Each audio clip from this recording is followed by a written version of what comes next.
All right, if you're a Department of Defense contractor, listen up, because this is for you. We are about to break down one of the most confusing and most important compliance questions out there right now. What is the real difference between CMMC Level 2 and the NIST 800-171 standard you've been working with for years? So let's just cut right to the chase with the big question on everyone's mind. You've done the work, you're compliant with NIST 800-171, and you might be thinking, hey, I'm good to go for CMMC Level 2, right? Is that assumption safe? The short answer? No, absolutely not. And frankly, making that assumption is a huge business risk. It's the kind of mistake that will literally cost you contracts down the line. And we're about to explain exactly why. Okay, so to really get this, we have to start from the beginning and set the stage. Let's make sure we're all on the same page about the two big frameworks we're talking about today. Everything really starts right here with NIST Special Publication 800-171. You know it, you've worked with it.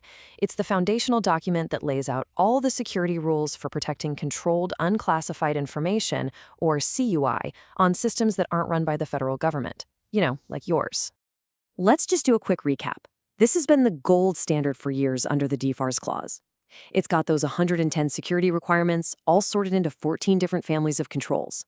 Things like access control, incident response, the whole shebang. For a long time, this was the technical rulebook. You know, here's the best way to think about it. Imagine NIST 800-171 is the architectural blueprint for a super secure building.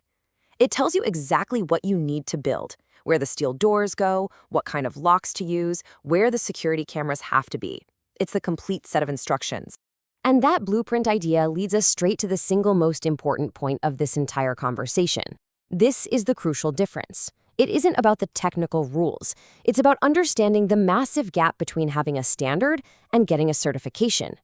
Look at this side by side. On the left, you've got NIST 800-171. That's the standard. It defines the what, the list of 110 things you need to do. But on the right, you have CMMC Level 2. That's the certification. Its job is to verify how you did those things. See the difference? One is the rulebook, the other is the final exam.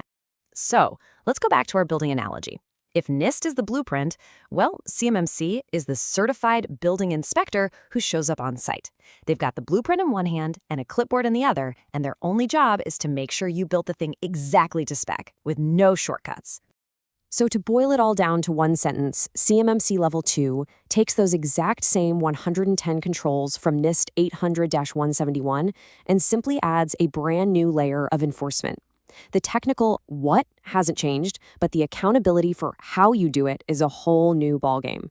And this enforcement model, this is where things get real for contractors, because it marks the single biggest process change you'll have to deal with. We're moving from a world of trust to a world of proof. Think about how it used to be. In the past, it was all about self-attestation. You basically raised your hand and said, yep, we're following the blueprint.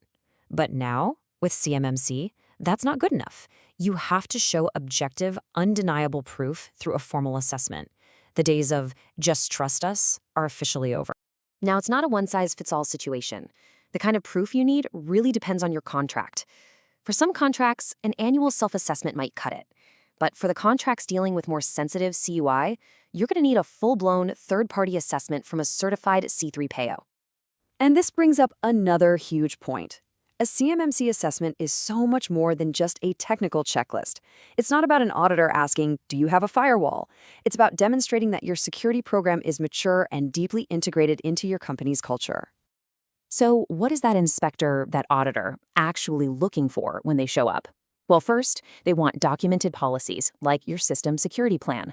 Then, they need hard evidence that your controls are actually working. We're talking logs, screenshots, configuration records.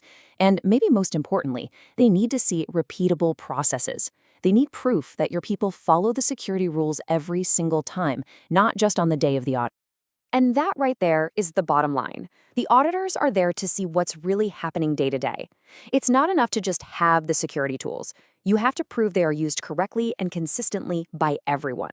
That's what security maturity really means. Whew, okay.